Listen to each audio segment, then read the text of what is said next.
ఈ ముఖ్యమంత్రి హైదరాబాద్ అస్తిత్వాన్ని దెబ్బతీసి జంట నగరాలుగా కాకుండా ఏదో ఫోర్త్ సిటీ అంట, ఫ్యూచర్ సిటీ అంట. ఫ్యూచరే లేని ముఖ్యమంత్రి ఫ్యూచర్ సిటీ కడతానంటే ఎవరు నమ్ముతాడు? ఎవరు దాన్ని విశ్వసిస్తారు?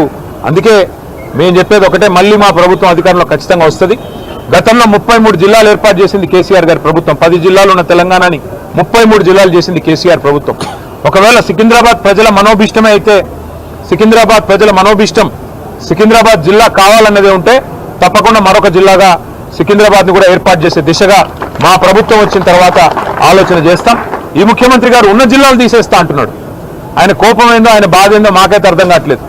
ఎవరైనా తెలివైన ముఖ్యమంత్రి 2016లో జిల్లాలు ఏర్పడితే 10 ఏళ్ల తర్వాత జిల్లాలు సెటిల్ అయ్యి కలెక్టర్లు కూర్చొని ప్రజలు అలవాటు పడి, ప్రజలు కరీంనగర్ పోయే వాళ్ళు సిరిసిల్లలోనే పనిచేసుకుంటుంటే, మహబూబ్ నగర్ పోయే వాళ్ళు గద్వాలలోనే కలెక్టర్ గారిని కలుస్తుంటే నీకొచ్చిన నొప్పి ఏంది నేను అడుగుతా ఉన్నా.